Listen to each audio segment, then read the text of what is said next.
حضرت عائشہ صدیقہ رضی اللہ تعالیٰ عنہ فرماتی ہیں ایک عورت تھی اور اسے نبی پاک صلی اللہ تعالیٰ علیہ وسلم نے وہ کلمہ پڑھ کے مسلمان ہوئی، مدینہ طیبہ آ گئی تو حضور نے مسجد نبوی شریف میں اس کے لیے مکان،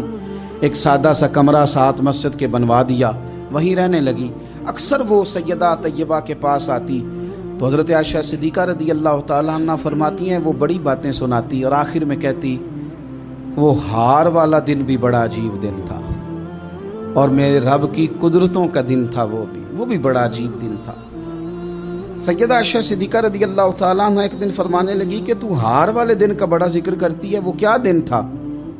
تو خاتون کہنے لگی اماں جی وہ دن تھا جب میرے رب پر بھروسہ اور مضبوط ہو گیا،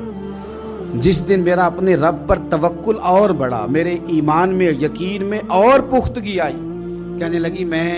ایک گھر کی کنیز تھی، نوکرانی تھی، اس گھر میں ایک بچی تھی جس کے پاس سونے چاندی ہیرے جواہرات کا ہار تھا۔ اس زمانے میں چمڑے کے اوپر لوگ ہیرے جواہرات لگاتے تھے،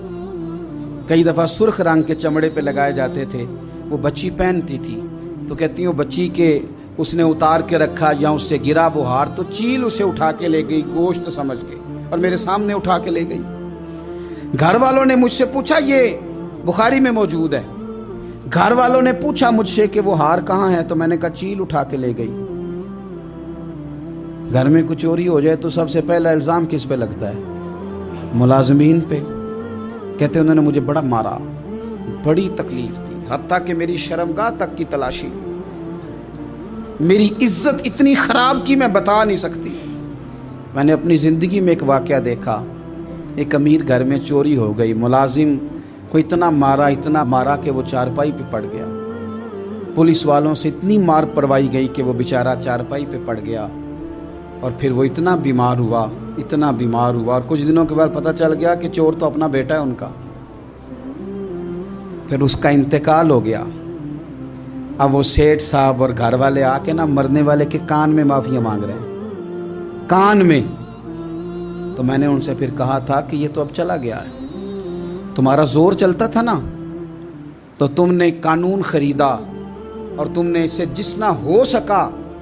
تم نے اسے مار پڑوائی، تمہارے پاس جو عدالتیں تھیں تم نے وہاں کارروائی کی، اب ایک عدالت قیامت کے دن لگے گی۔ یہ کمزور تھا نا، کچھ کر نہیں سکا۔ میرے نبی پاک صلی اللہ علیہ وسلم نے فرمایا سن لو، اگر سینگ والی بکری نے بغیر سینگ والی بکری کو تکلیف دی ہوگی نا تو قیامت کے دن اسے بھی بدلہ دینا پڑے گا کہ تیرے پاس سینگ تھے اور تو نے اسے مارا تھا۔ وہ خاتون عرض کرتی ہے سیدہ عائشہ کی خدمت میں کہ مجھے بڑا مارا، مجھے تکلیف دی، میں کہہ رہی تھی کہ میرے سامنے چیل لے گئی ہے پر وہ نہیں مان رہے تھے، اماں جی انہوں نے مجھے بڑا مارا۔ حضرت عائشہ صدیقہ کہتی ہیں پھر کیا ہوا؟ کہنے لگی اماں جی جب کوئی میرا مددگار نہ رہا، مجھے تکلیف دے رہے تھے، رسوا کر رہے تھے، تو میں نے اپنے رب سے مدد چاہی، میرے رب کی طرف میں نے توجہ کی، میں نے کہا مالک اب تو ہی میرا مددگار ہے۔ کہتی ہے وہ مجھے مار رہے تھے تو وہ چیل جو ہار لے گئی تھی وہی لے کے واپس آ گئی اور ہمارے سروں کے قریب لا کے اس نے جب اس ہار کو پھینکا وہ مجھے چھوڑ کے سائیڈ پہ ہوئے، وہ میری بے گناہی جان گئے، لیکن آپ کو بتاؤں اس دن سے میرا اپنے رب پر یقین اور بڑھ گیا۔ مجھے سمجھ آ گئی کہ جب انسان پورا ٹوٹ جاتا ہے اور جب کوئی چاروں جانب اس کا مددگار نہیں ہوتا تو رب تو ہوتا ہے نا، اللہ تو اس کا مددگار ہوتا ہے نا، وہ تو پھر اپنے اس بندے کی مدد کرتا ہے نا، پھر وہ تو توانائی دیتا ہے نا، وہ تنہا نہیں چھوڑتا،